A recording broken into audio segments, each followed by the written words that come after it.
Hi, everybody. This is Silvio Canto in Dallas, Texas on Monday, March the 18th. And today we're going to chat with our good friend, that good looking guy there to my right or left. I'm not sure how it comes across on the screen. I know he's not to my left. That I do know politically, but but it's my good friend George Rodriguez, who's joining us from South Texas. George, it's always a pleasure to have you. Thank you very much for inviting me, as usual. All right. Well, we got to get into a couple of things today related to Texas, but I want to begin.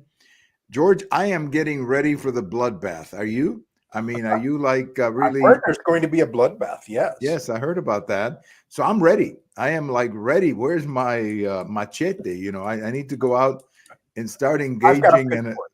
I've got a pitchfork. All right, there you go. So I am ready for the bloodbath. I mean, they keep telling us that that's what. But George, in all seriousness, the people who jumped on this look so silly. Even they're telling each other, no reason to do this. If you hear what President Trump was saying, he was saying that he wants to put a tariff on these cars coming from Mexico, particularly the ones being made, the electric cars, really.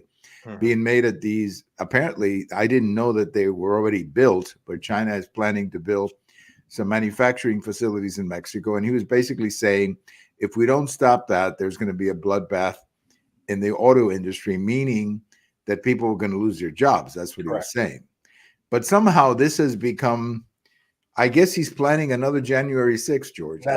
Oh my gosh, yes. That's certainly what it sounds like. Yeah. So it's like, how silly can these people be? I mean, at what point do they start actually looking at what they're saying and realizing how silly they sound, George? Well, obviously they don't. If they did, they would. We would never had the Russia collusion. We would have never had the January 6th rebellion or insurgency. We would have never had a lot of this stuff. I mean, this is just craziness. However, there we have it. I mean, they wonder. The mainstream media keeps wondering why people don't have confidence in them anymore. Well, just look at how you report. I was listening to Hugh Hewitt. I don't know if he's in local San Antonio radio. Yes. He's on our network, in fact. Oh, is he? Okay. Well, here in the Dallas area, he's on very early in the morning, so I usually don't catch him, but I do pick him up on the internet. He does have, a website where you can catch part of his show. He's got some great guests, and I enjoy, checking out what he has to say. And today he was talking about this bloodbath. Yes. And he was talking about that what we are seeing, and I'm paraphrasing, but I think I've got it right. What we are seeing is a news media basically talking to each other. Yes. So they live in this blue bubble. Yes. Where all they do is talk to each other. They don't have another point of view that comes in and says, well, let me tell you about this. And they basically, that's how they live in this blue bubble. How they operate. And they think they're all very smart, and people like you and me are very stupid, and that somehow they can just keep saying these things, and they're going to win the election, I guess, telling us about the bloodbath coming, I guess. Yeah, all you have to do is just look at their Sunday shows on MSNBC, on CNN, on NBC, on CBS. Look at their Sunday shows, and you realize, should I say, that they are basically talking to each other. They're talking to other liberals about liberal opinions that they can verify, that they can affirm. And it's crazy because quite often, again, the things that they are affirming are more about what they think and feel rather than reality. Right. Now, I don't think. Let me phrase it this way. I think this is what social media has, in essence, has done. Yes. Because at one time, I remember, for example, ABC News on Sundays, the morning show. And you had David Brinkley, you had George Will, you had Sam Donaldson, and every once in a while, Cokie Roberts would join in. And, I didn't agree with Sam Donaldson, but you had George Will there to counteract Correct. whatever he would say. And David Brinkley was a straight shooter, and Cokie Roberts was very good too. But it just seems to me that you didn't have this kind of. These days are gone. These days are gone. Those days are gone. Yeah, but that You wasn't that long ago, George. You're talking 20 years ago. I think that that what we've got now are folks who want to reaffirm their position and want you to agree with them. And sadly, we've got a lot of people who listen, and because you're not hearing a counterpoint, because you're not hearing a balance, take what they say for gospel. That is a real sad situation that we've got. And, the worst one, I mean, all you have to do is just listen for a little while to Joy Reid and the people that she has on her show. I mean, that is about as liberal leftist propaganda as you can get. And there's nothing to do to counter it. Nothing to do to counter it. But I think in the case of Joy Reid, she is not just liberal. Okay. I have no problem with her being a liberal, but she's flaky. I mean, the stuff they're talking about there is just, it's just crazy. Well, as we speak right now, the Supreme Court is considering this situation of how much influence a government administration can have on social media. And it all revolves around the Biden administration controlling what was said in social media, on Facebook, on Twitter, what was said regarding COVID. You could not question COVID. You could not question the treatment for COVID. You were banned from social media. And so the question now is, how can you, what is the role of federal government in social media? And you've got people, I have been listening to them this morning. You've got people on MSNBC, on CNN, who say very, very clearly that it is the right of the government to protect people from misinformation. And so it is correct for the government to determine what is misinformation. That is scary. That is scary because someday they're going to be on the wrong side of that misinformation. That's the part they don't understand. Well, let me give you something even more scary. Sure. Even more scary is the situation is that we have a brand new justice. I cannot remember her name, the black lady. I think her last name is Brown, if I remember correctly. Yeah. You're talking about the lady that President Biden put in. Yeah, I think her last name is Brown. Yeah. Brown. Justice Brown agreed, and she stated that it is the how did she put it? It is the role and the duty, the role and duty of government to protect the people. Well, that sounds really good. Yeah, that sounds good, but I think it can be overdone. It can be overdone, which is what this case is all about. And I can relate to this COVID thing because when it first came out, exactly 4 years ago, in fact, if you remember, yes, I think it was April 4 years ago, when this whole thing came out and we were having conversations. And I'll be honest, I was as concerned as anybody else about it. It was something brand new. We didn't know anything about it. There was all kinds of talk about that came from China and all of that. But still, I was willing to go along with it in the sense that I wore a mask for a while and that we closed. If you remember, we closed the entire month of April, as I recall. Everything was closed. Everything was closed. And so, I was willing to go along with it because I didn't really know the threat. And I was willing to give, the government the benefit of a doubt to a point, right? But then came May and June, and Texas began to open, thankfully, and all these other places were closed. And I'm sitting there saying, wait a minute, how can Texas open and those states don't? There's got to be, what do they know that we don't know? Well, they didn't know anything. They were just, the schools, I think, were the best case. Exactly. Yeah. Our schools were opening in August, and their schools were still closed. And they're saying, wait a minute, what do they know that we don't know? What they didn't know anything other than they wanted to. Actually, I think their intention was to hurt Trump with the economy. That's what I think that it was. I really do believe that. Yeah, that is exactly what I believe. But I mean, at some point, I mean, we do have the right to at least be skeptical of what government is saying.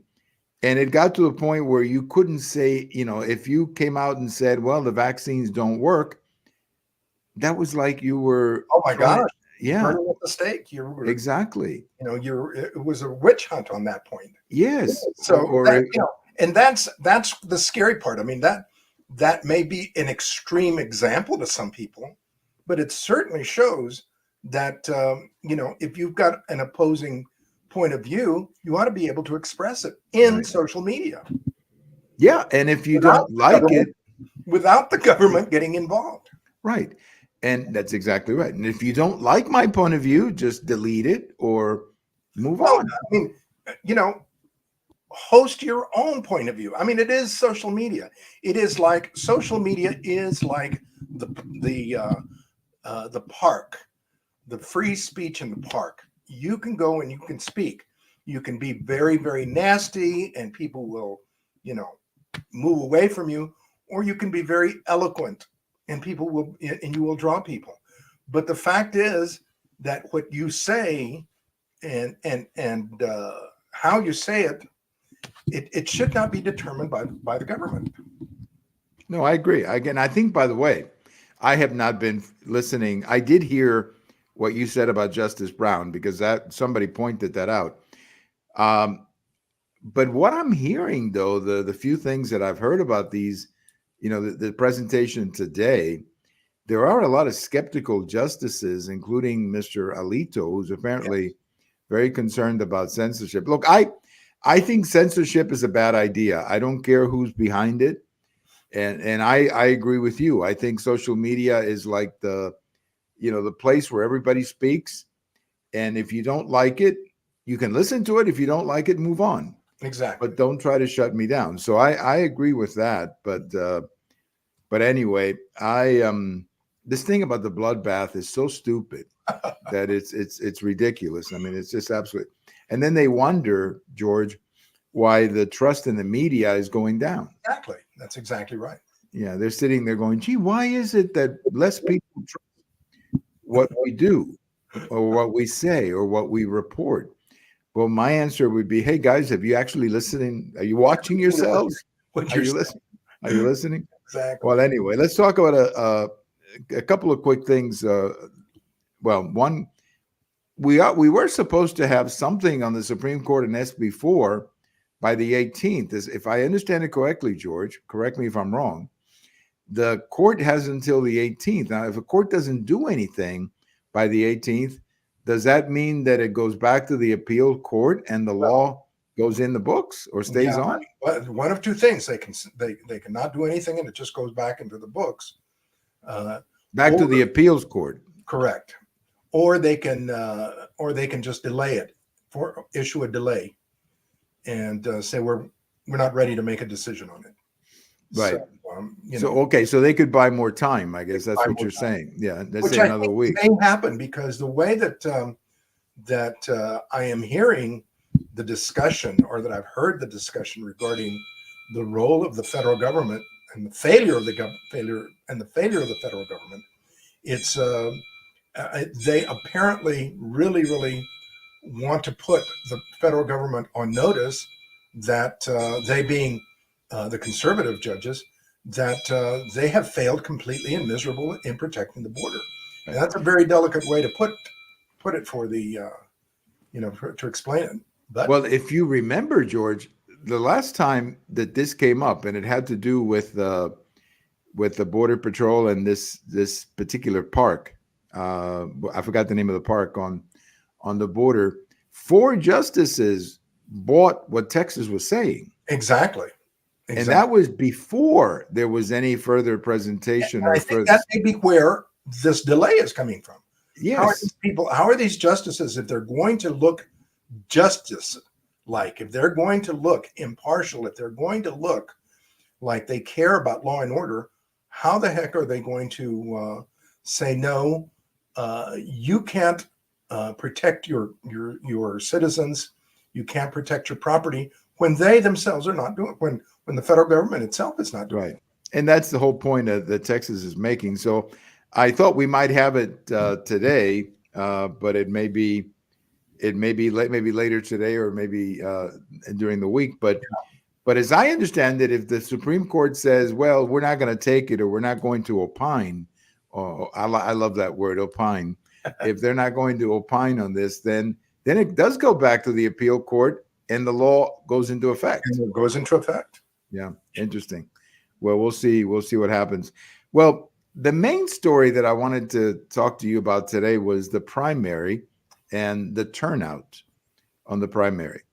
Very interesting article that came out today in the Dallas Morning News. And some of these numbers are really interesting, George. Overall, 18% of the voters voted. 18%. That's less than 20%. Pretty low. Very low.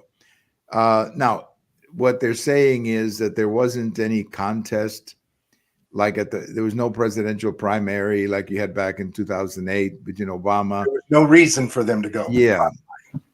But there was a pretty decent, I thought,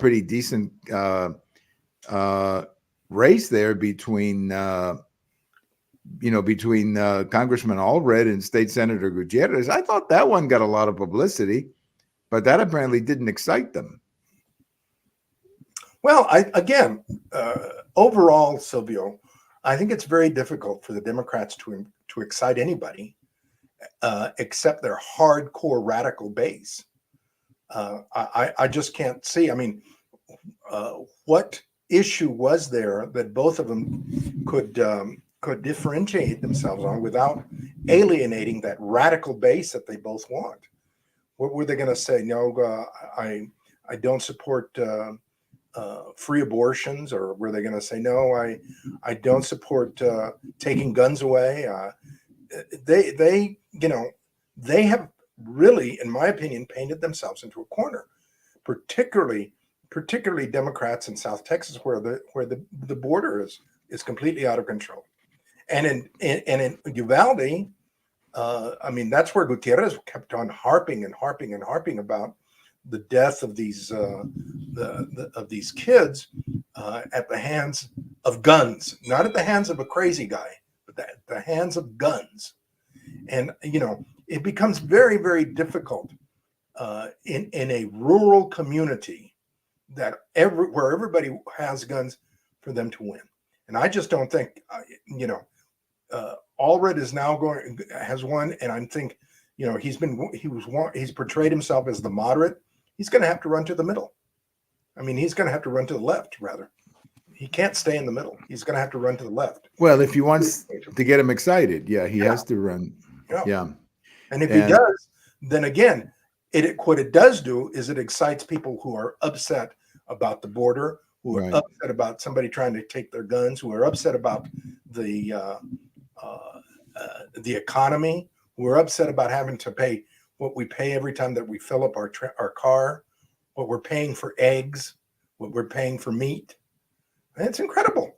Right. But, how can they, how can you not get excited over that? Right. Well, and just again, the turnout on the Democrat side was amazing. I'll just give you a couple of quick numbers. I know sometimes numbers are difficult on a video, but 2 million people voted for Ted Cruz in the primary. 600,000 voted for Allred. Now, if you add the Gutierrez vote, he gets to the Democrats get to 800,000 or 900,000. My God. So 2 times more people voted for Ted Cruz, who was not running. He was basically on the ballot. That's all he was. I don't even recall a single campaign ad from Ted Cruz about his race. He was running against 2 people who I honestly had never heard of. Okay, just 2 people who I guess decided to run for whatever reason, I don't know. On the other hand, you've got, Allred and Gutierrez having somewhat of a campaign. And I recall getting some things in the mail from another fellow who was also running for for that seat against, or trying to win that seat. So you know, that's a real level of apathy. Now, it doesn't mean that they're not going to show up in November, but again, numbers again very quickly numbers. The last time that Ted Cruz won this seat, he got 4.5 million votes. The last time he won that seat, and that was back in 2018. That was not a presidential year, by the way. I think Trump is probably going to get a lot more than 4.5 million votes. You'll probably get 6 or maybe 7 million votes in Texas in the election. So Allred is going to have to find about 4 million votes in Texas just to compete with Ted Cruz, assuming he gets the same number as the last time. And I think he'll probably get more. So I mean, he's got a tough job ahead, and he's trying, you know, he's pretending that he's a moderate and all this kind of stuff, but he's running abortion ads. That's all I've seen. That's all the ads I've seen from him. So anyway, but I think the larger question, and what I was asking you about, was just the apathy on the part of voters, both sides, really. If you look at these numbers, do you think people are? You think maybe it's an attack on the two-party system, that a lot of people are saying, I'm independent, I don't care about parties, and I'm not going to vote? Do you think that's some of it? That might be some of it. Yeah, that might be some of it, because a lot of people are, you know, are turned off by Trump and everything that's been going on with the trial and the accusations and all that sort of. A lot of people are turned off with him, and certainly a lot of people are turned off with the Democrats. So you know, the apathy, I think, is real, and it needs to be overcome in some form or fashion. I think that the apathy on the Democrat side is worse. I don't know if it's outright apathy combined with dissatisfaction with the party and people departing it, or is it that people just don't want to vote Democrat? So I mean, it's one of those three things. It's a combination of those things, I'm sure. But you also wonder what would be in this kind of an environment where there doesn't seem to be, you know, where there's dissatisfaction generally. That opens up, I think, the opportunity for somebody like Robert Kennedy Jr., to really come in and maybe get, I don't know, 10% of the vote. Yeah, something like that in Texas. I think he is polling nationally at least 10%. Yeah, in fact, higher in some cases, 15. Yeah. And so that could have an impact. There may be another candidate from the what they call the No Labels Party, who apparently is also looking at who, you know, they're trying to find somebody. That what they're trying to do is they're trying to find a bipartisan ticket. Yeah. That's what they're trying to do at No Labels. Come up with a Democrat and a Republican, and hopefully they think that's going to attract people. I don't think that's going to work, George. I mean, they're going to have to really come up with somebody who has a lot of name recognition. I thought Joe Manchin would have been the best one, but he's not doing it. Yeah, Joe Manchin decided not to do it. So the amount of time and effort that needs to go in to getting name recognition, just to getting name recognition, is really substantial. So the best thing is for somebody who already has it to start out and push it. And I'm not sure if there's anybody out there that wants to do a third party, or that can do a third party effectively. I mean, Bobby Kennedy is already doing it and is going to do it. I think he's going to do a lot of damage. I think he is going to hurt the Democrats much more than he's going to hurt the Republicans. But at this point, getting people out, getting more than 18% out, I would hope that in Texas we can do that. I would certainly hope that we don't stay at 18%. No, that would be that wouldn't be a very good night for democracy. I'll put it that way. Oh my gosh! But 18% of the total electorate, that's a very bad number, because what that just tells me is, I mean, you have 2 weeks. You know, people say they don't have time to vote. Well, first we had 2 weeks to vote early. and you have a whole day from 7 to 7 to vote on election day. And if you're going to be out of town or whatever, there is an absentee ballot option. So, I mean, I'm tired of people coming up with reasons or excuses. So hopefully, the reason is that they don't like any of these two parties. Maybe that's what it is, and that they're going to show up in the two parties. Yeah, because at this point, it's not so much the party; it's the two candidates at the top. That's right. And some people are having a very hard time with both of them. Yes, I agree with that. And that's a fair point.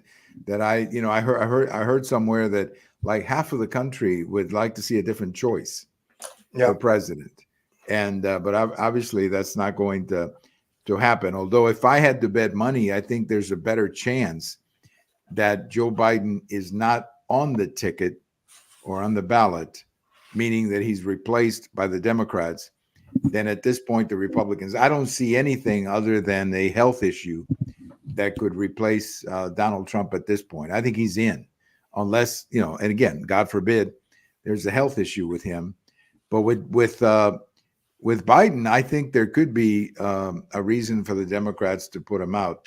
But anyway, so very bad turnout, 18%, of the public shows up. But of that 18%, the worst turnout of the two was the Democrats. Oh, without question. Yep. I mean, yeah, that.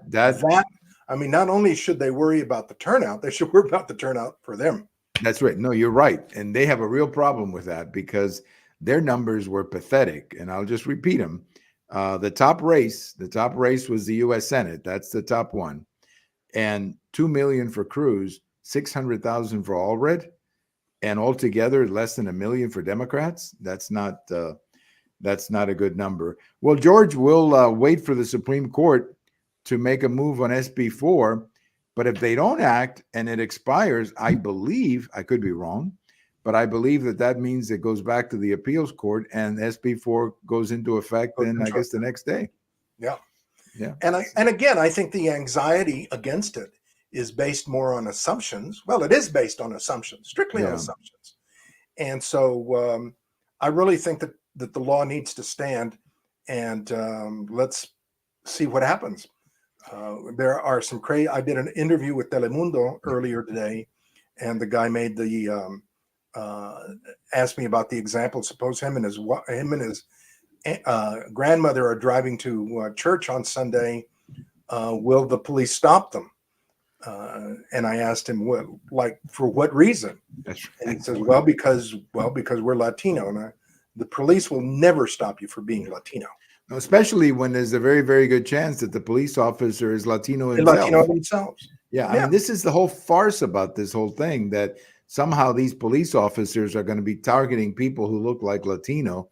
Right. I've heard the same thing, by the way. I heard the same thing in an interview that I did, and I responded by saying the national talking point by the Democrats. Yes, and I just said to them, look, I think I have more trust and faith in our police officers and in our National Guard than I guess you do, the other. I told him, now if you're speeding and they stop you, maybe that's a different story. Well, yeah, that's the good point. I mean, if you're driving and there's an infraction, they're going to stop you or me. I mean, it doesn't matter who's driving the car. That's right. But this is a talking point based on desperation. I think that's what it is. They're playing the race card and they're saying, well, they're going to be. I'll tell you this: if they stop, and this is going to sound crazy, but if they start stopping everybody in South Texas who is supposed to look Latino, yes, the police is going to be very busy. Exactly, they're in trouble. They're going to be like, stopping everybody who's driving. Exactly. And I'm sitting there saying, they don't even have time to do their work now. And so, but to me, it's desperation. That's all that it is.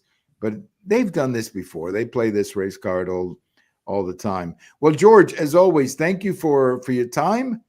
And do you have any bets on March Madness or any interest in March Madness? I've got lots of interest in it, but no bets. I think that this is the most. This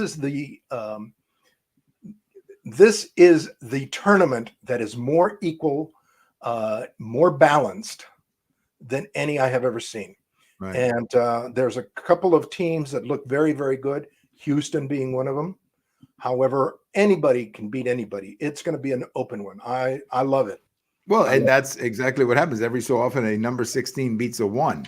Exactly. Which is pretty incredible. But I saw somebody was predicting that the Texas A&M Aggies were going to make it to the Final Four. Well, that I think it's a long shot, but I'd love to see it happen.